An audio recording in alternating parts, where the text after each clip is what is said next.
នេះមកជាមួយនឹងម៉ូតកន្ត្រកផ្កាដែលភ្ញៀវគាត់ស្រឡាញ់ពេញចិត្តខ្លាំងតែម្ដងយើងរៀបជាមួយនឹងទឹកត្រចៀកកាមដែលចំអិនថ្មីស្រស់ចំពោះទឹកត្រចៀកកាមដែលយើងចំអិនថ្មីដែលយើងចំអិនជាមួយសបុកត្រចៀកកាមដែលស្រស់សបុកត្រចៀកកាមសុទ្ធធម្មជាតិ 100% គឺមានពពុះពេញដល់ពីលើដល់ក្រោមដល់បែបហ្នឹងនៅលើដបទឹកត្រចៀកកាមគឺយើងមានអុក logo NSN ច្បាស់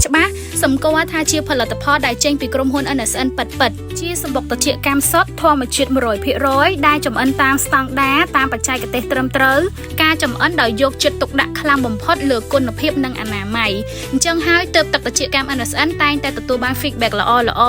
គ្រប់ផលិតផលទាំងអស់ទាំងរសជាតិទាំងការរៀបចំជាកាដូជាពិសេសទឹកត្រចៀកកាម NSN ភ្ញៀវចាស់គាត់នៅតែកំងជាប្រចាំថ្ងៃកំងពីឈុតតូចរហូតដល់ឈុតធំហើយគាត់តែងតែណែនាំមិត្តភ័ក្តិគ្រួសារឲ្យជួយគាំទ្រ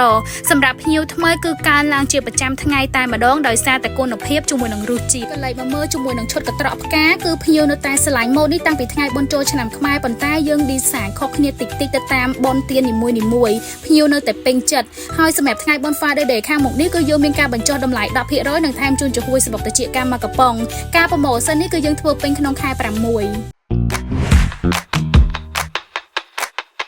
ចំណេញងាយស្រួលរហ័ស